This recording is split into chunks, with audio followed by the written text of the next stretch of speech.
Halo dulur, selamat datang di My United, channel fans MU paling netral. Menang dipuji, kalah dibully. Ya, di video kali ini kita akan melakukan preview pertandingan Europa League antara Fenerbahce melawan Manchester United. Ya, ini adalah pertandingan ronde ketiga dari kompetisi Europa League yang akan diadakan di kandang Fenerbahce ya. Jadi, skuad dari Manchester United untuk saat ini akan bepergian ke Turki untuk menjalani kompetisi Europa League.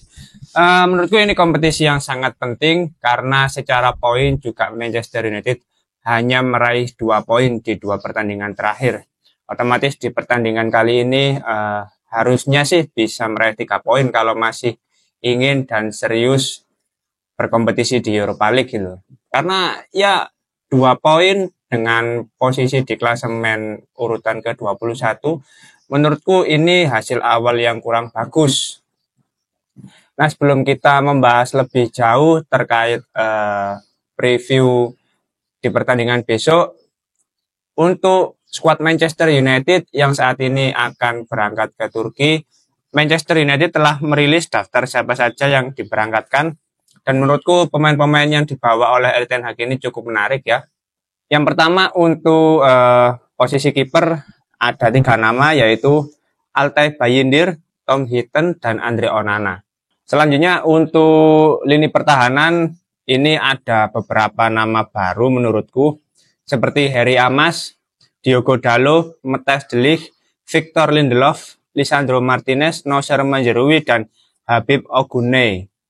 Nah, untuk sisi lini pertahanan ini ada 2 nama baru, yaitu pemain muda dari Manchester United, Harry Amas dan Habib Ogunay. Ini adalah pemain yang berposisi sebagai bek kanan dan bek kiri. Ya, menarik ya, karena untuk tim senior, pemain di posisi tersebut masih kurang ideal menurutku, terutama di posisi bek kiri. Mungkin salah satu dari Harry Amas atau Habib ini akan diberi kesempatan untuk bermain melawan Fenerbahce di pertandingan besok. Ya mungkin untuk kesempatannya nggak terlalu banyak ya menit bermain yang bisa didapatkan. Mungkin ya sekitar 5-10 menit kayaknya. Untuk ya menambah jam terbang saja bersama tim senior. Apalagi ini kompetisi yang penting ya, Europa League. Sedangkan Manchester United secara poin juga masih sangat sedikit. Secara hasil di 2 pertandingan sebelumnya juga kurang bagus. Kalaupun dikasih kesempatan, nanti kalau misalkan Manchester United sudah unggul secara skor dan terbilang lebih aman untuk menjelang akhir pertandingan, kayaknya baru dikasih kesempatan. Sedangkan untuk midfielders, ini hanya ada 3 nama, yaitu Casemiro, Christian Eriksen, dan Manuel Ugarte. Ya, kalau kita lihat list di lini tengah Manchester United, kita tidak melihat Bruno Fernandes. Berarti otomatis di pertandingan besok, Bruno Fernandes akan absen ketika melawan Fenerbahce. Jadi 3 nama di posisi lini tengah ini otomatis semuanya akan menjadi starter sepertinya ya. Untuk double pivotnya nanti Casemiro dan Manuel Ugarte, sedangkan nanti untuk posisi attacking midfielder akan diisi oleh Christian Eriksen.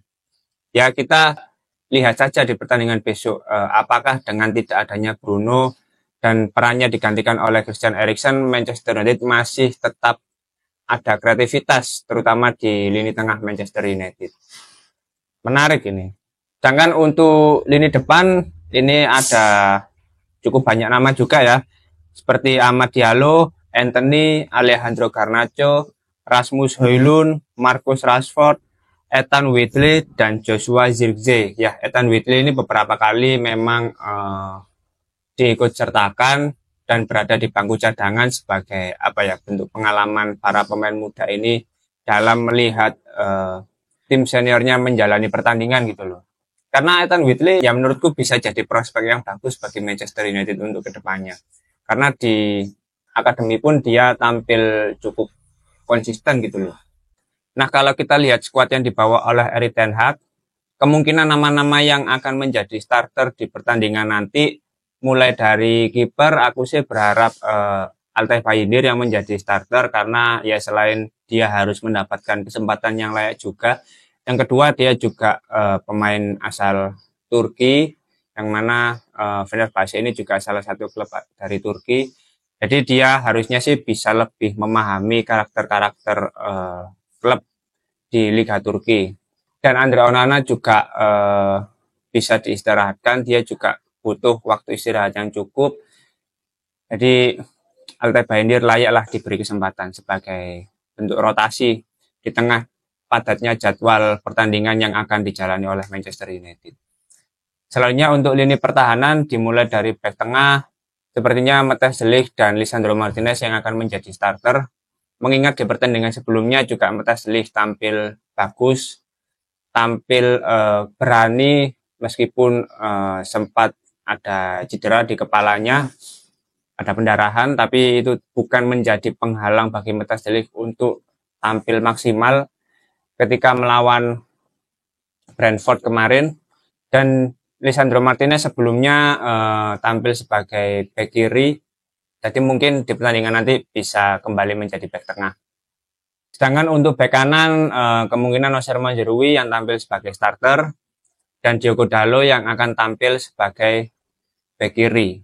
Nah, kemungkinan nanti di babak kedua akan ada pergantian pemain dan Harry Amas atau Habib Onuge ini harapannya bisa mendapatkan kesempatan untuk tampil di pertandingan tersebut.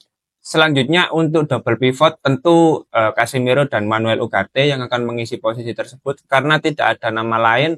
Kita tidak melihat Toby Collier diikut sertakan ke dalam squad.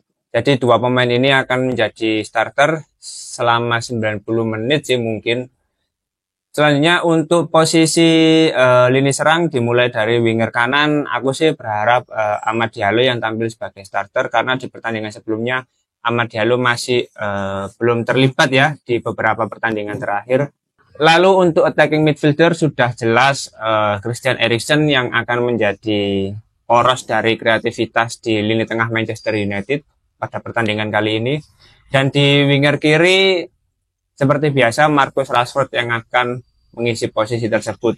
Lalu untuk striker utama di pertandingan ini harusnya sih aku masih berusaha memberi kesempatan kepada Joshua Zirkzee ya yang tampil sebagai starter. Karena apa? Karena mungkin secara kesempatan dia juga layak untuk mendapatkan kesempatan ini tampil sebagai starter. Yang kedua, Rasmus Højlund juga perlu istirahat karena dia juga baru selesai dari cederanya, meskipun di beberapa pertandingan sebelumnya dia memberikan sumbangsi yang cukup bagus, mencetak gol di beberapa pertandingan terakhir. Tapi ya yang namanya kebugaran itu tetap harus dijaga, dan Joshua Zirkzee harus menunjukkan kualitasnya juga. Apalagi dia kan masih perlu waktu beradaptasi. Dan untuk striker ini tentu akan ada persaingan antara Rasmus Højlund dan Joshua Zirkzee. Jadi ya Zirkzee harus bisa menunjukkan kemampuannya ya untuk bisa bersaing dengan Rasmus Højlund. Ya kalau secara penampilan tentu lebih bagus Rasmus Højlund, tapi Zirkzee juga harus bisa beradaptasi dan membuktikan bahwa dia juga layak untuk tampil sebagai starter. Apalagi yang dilawan adalah Fenerbahce dari Liga Turki, dan harusnya tidak secepat klub-klub yang akan dilawan di Premier League gitu loh secara intensitas permainan. Jadi menurutku ya Zirkzee bisa mendapatkan kesempatan yang layak untuk menjadi starter di pertandingan kali ini. Nah selanjutnya kalau kita lihat secara head to head antara Fenerbahce dengan Manchester United, ini sebelumnya kan sudah pernah bertemu memang di 4 pertandingan terakhir, tapi itu pun sudah sangat lama. Dan kalau menjadi tolak ukur cukup sulit juga ya, karena masing-masing tim ini memiliki peluang untuk meraih kemenangan. Ya bisa kita lihat di fase awal Champions League tahun 2004, Manchester United bisa menang meyakinkan 6-2 atas Fenerbahce. Namun di laga selanjutnya Fenerbahce bisa menang telak 3-0 atas Manchester United. Selanjutnya di kompetisi Europa League 2016, Fenerbahce takluk dari Manchester United 4-1. Namun di pertandingan berikutnya Fenerbahce bisa menang tipis dari Manchester United dengan skor akhir 2-1. Nah, jadi di sini bisa kita lihat ya, memang masing-masing tim ini memiliki peluang untuk meraih kemenangan. Yang menjadi kesulitan tersendiri di pertandingan besok adalah karena Fenerbahce ini untuk saat ini dilatih oleh Jose Mourinho yang mana dia adalah mantan pelatih Manchester United. Dan beberapa pemain dari Fenerbahce juga mantan pemain Manchester United seperti Fred dan juga Sofyan Amrabat. Itu kan mantan pemain Manchester United juga. Lalu di lain sisi untuk pemain Manchester United saat ini itu juga sebagian masih dari era Jose Mourinho ya seperti Marcus Rashford, terus Luke Shaw. Ini kan meskipun Luke Shaw sudah jarang main ya, tapi kan Jose Mourinho ini sebagai mantan pelatih tentu memahami karakter dari Manchester United. Kultur-kultur di dalam internal Manchester United itu seperti apa. Bahkan di konferensi persnya Jose Mourinho menyampaikan bahwa dia tetap mencintai Manchester United, dia tetap menghormati Sir Alex Ferguson, dan Jose Mourinho berharap Manchester United bisa kembali sukses cepat atau lambat dan mengharapkan yang baik-baik lah bagi Manchester United gitu loh. Jadi dia secara tidak langsung tetap support Manchester United karena di era Jose Mourinho pun ya dia bisa memberikan trofi yang bergengsi bagi Manchester United. Bahkan di kompetisi Europa League ini berkat Jose Mourinho juga Manchester United bisa meraih trofi ketika final waktu itu melawan Ajax dan menang telak 2-0 ya.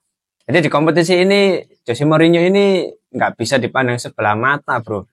Ini akan menjadi pertandingan yang menentukan antara pelatih Manchester United dan mantan pelatih Manchester United. Jadi kita bisa mengcompare siapa yang lebih baik. Ya gimana ya, mau nggak mau, tapi ya gimana ya, kembali lagi mau nggak mau sebetulnya Manchester United harus tetap bisa meraih 3 poin. Ya kali masa pertandingan nanti skor seri lagi terus Manchester United hanya bisa meraih 1 poin, 3 poin lah, ayo please lah, masa 3 pertandingan hanya bisa meraih 3 poin. Tentu ini bukan laga yang mudah karena ini laga tandang juga, tapi ya nggak ada alasan untuk takut, nggak ada alasan untuk kalah.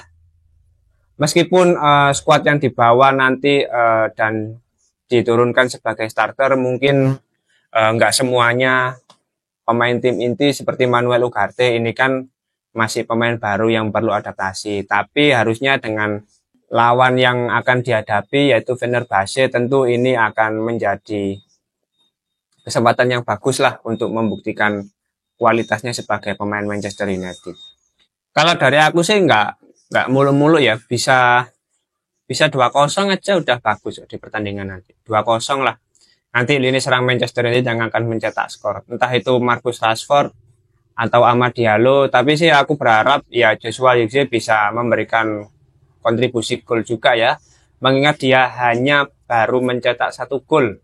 Itu pun di laga pembukaan Premier League ketika melawan Fulham. Dia masih sangat kesulitan untuk beradaptasi ya bersama Manchester United, dan harapannya kalau Zirkzee bisa mencetak gol itu akan lebih meningkatkan kepercayaan dirinya gitu loh. Jadi dia bisa lebih lebih termotivasi lagi untuk mencetak gol-gol yang lain gitu loh. Ya Amad Diallo assist, Joshua Zirkzee mencetak gol, dan Marcus Rashford lah 2-0 itu cukup. Kalau menurut teman-teman dari pertandingan besok kira-kira siapa yang akan memenangkan pertandingan? Aku sih masih tetap optimis ya Manchester United bisa meraih kemenangan. Kalau teman-teman ada prediksi skor dari pertandingan nanti malam, nggak apa-apa, langsung aja tulis di kolom komentar. Nanti kita akan lihat ya apakah prediksi teman-teman tembus apa enggak, dan siapa yang memberikan kontribusi gol kayaknya menarik untuk kita tunggu nanti malam. Oke, mungkin itu dulu preview antara pertandingan Fenerbahce melawan Manchester United di kompetisi Europa League. Terima kasih sudah menonton video ini. Jangan lupa like, komen, dan subscribe. Salam.